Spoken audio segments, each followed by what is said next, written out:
What was your biggest shit? No going back now moment? This one is quite literally a not going back moment. As a Boy Scout at summer camp, we would always take large group hikes on the last day of camp. This particular camp in West Texas was located in the middle of a deep canyon and cut through with a small stream. The day before our hike day, it rained a bit, but not too much to make us worry. It was drizzling in the morning when we got up, but we were Boy Scouts, so that obviously didn't stop us. So our long hike had us cross the small stream up the canyon maybe 10 to 15 times. No problem. And everything went great. After a while we get to a medium-sized pond that we all decided to go swimming in. That was fun and we all had a blast. We get out and dressed and we keep going farther up a hill to continue our hike. We get to the top and we hear this wonderfully ominous rushing noise. We look over a ledge and see that the water in the stream was moving a bit faster than we remembered. A friend and I volunteered to go back and see what's happened. A flash flood had ripped through the area we had just left moments before. The water in the pond was at least 7 feet higher than it was 5 minutes before. And it was covered in foam and rapidly overflowing. We decided as a group to test our luck and go back to see if we could get out. But the last stream crossing had turned into a very fast-moving river crossing. Needless to say, we were fucked. We literally couldn't go back. And we had to wait a long time to get help and get to the now almost flooded camp. Stepping off that sandbar, I could barely reach to swim out to the girl caught in a riptide. And not knowing how a riptide worked, it took what felt like hours, but spoiler alert, we made it. Too early in the season for lifeguards. I remember calling out to people walking their dogs on the beach, but we were so far out they didn't even look towards us. I'm sure she is eternally grateful that you took that step. When I was younger, letting my older cousin talk me into a canoe ride down a flooded river. We'd planned it days in advance, but there was a lot of heavy rain in the area and the normally calm river was near flood level and quite rough. I really didn't want to do it, but I didn't want to let him down either, so I still went. I knew as soon as we saw the river this was a terrible idea. The whole thing was a show, and I honestly though we were going to die.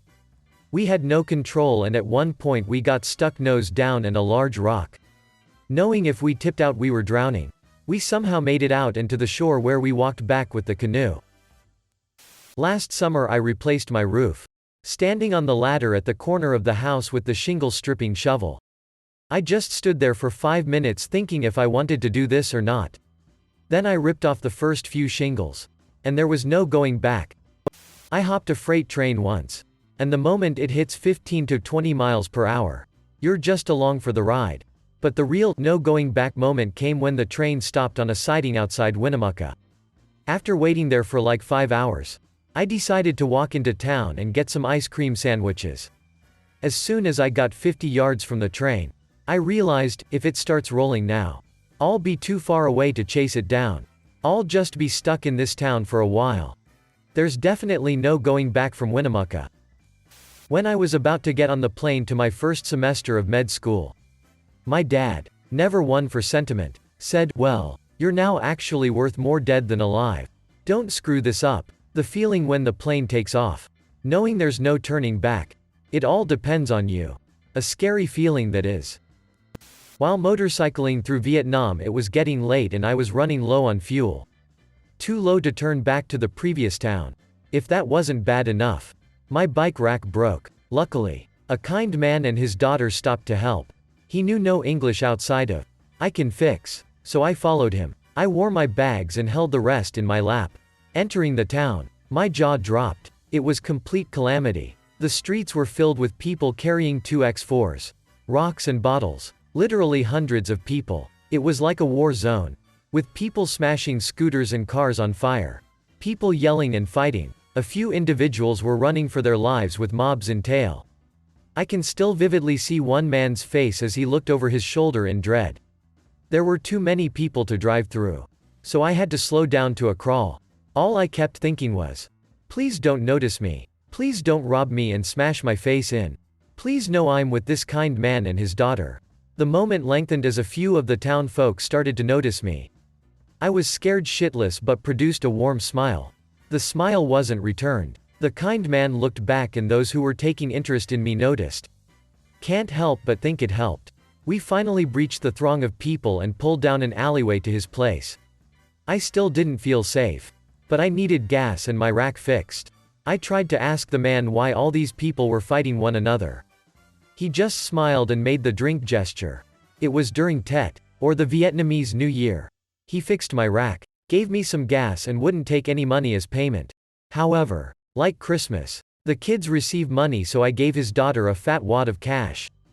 With his blessing, about 45 minutes later I arrived safely at my hostel in Ninvana. Parachute jump. My life is now no longer in my hands. Oh well. Geronimo. Psychedelics. Particularly DMT, because it all happens so quickly and intensely.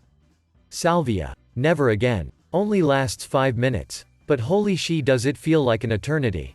It's like your entire reality gets smashed into thousands of pieces and you're desperately trying to piece it back together. Or getting thrust into the space between the multiverses and you're trying to figure out which one you belong in again. Having your consciousness merge with a red Solo cup on the dresser is the kind of experience a man needs no more than one of in his life. Walking into a MMA fight and the cage closes behind you. Mountain biking with some friends on a new trail. Which wasn't even a bike trail.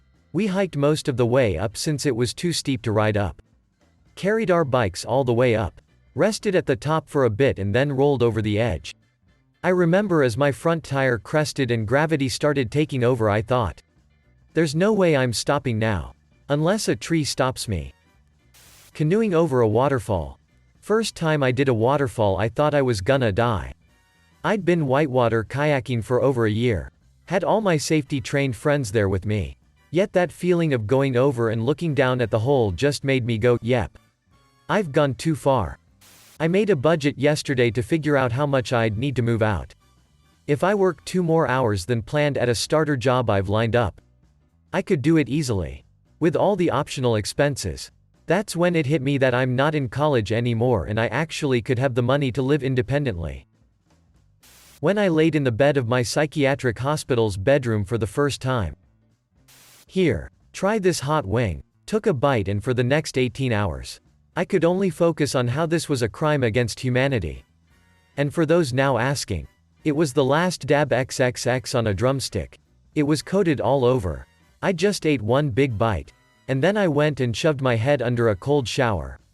Then, it was bed and bathroom for several hours as I threw up most of it. But some got digested. I knew going it that it was gonna be hot. My former roommate was a hot sauce aficionado. He never once handed me a wing that was less than a habanero sauce. The question was, am I about to have Ghost, Pepper X, Carolina Reaper, Habanero, etc. The next day was a crime against lavatories. Indeed, it was a whole day. Every time I solo traveled and arrived in a new country. Crossing the Rubicon. Packing up my car before telling my husband I was leaving. Heading towards a hedge at 30 miles per hour. Airborne. Got a general anesthetic for wisdom teeth removal. After waiting what felt like an eternity in a little prep room. I was just thinking about using the restroom just for something to do when I'm swarmed by nurses or whatever. Before I could react, they stuck things all over me and one of them got the drugs in me and I could immediately feel effects. I remember vividly thinking, well FCK. No going back now, as they wheeled me to theater. And then the procedure and recovery went as smoothly as they could have gone. Moving 1,500 miles away with 2 weeks worth of grocery money. And a 1-star hotel confirmation that would last 1 month. To hold me over until I started making some money. When I decided to venture alone on a hiking trail through the Brazilian rainforest. Realized there was no phone coverage after half an hour. Kept walking for another hour. And finally saw a sign of civilization. A literal sign. Just that. It said, beware of coral snakes. Had this moment just now. Just handed in my bachelor thesis. Me taking pictures of the North Korean military. If I was caught I would be in a prison camp now. Hiking. Knowing that severe weather is on the way. I got about 8 miles in when it started. Dense woods but rain was heavy enough that I couldn't see 10 feet in front of me. Crossed a small creek halfway through. Which on my way back turned into a river from flash floods. I found a somewhat large rock sticking out from a hill and huddled under that for about 15 minutes while lightning struck close enough to hurt my ears and seriously rumble in my chest. Ended up having to follow the creek upstream until it got small enough to cross. Which turned what was originally 2 miles of hiking trail into probably another 8 through raw forest. Maybe more, as it was pitch black when I got back to my car. And I had started at noon. Spent those hours bawling my eyes out and slipping in mud. LMAO, easily in the top 5 most terrifying experiences in my life.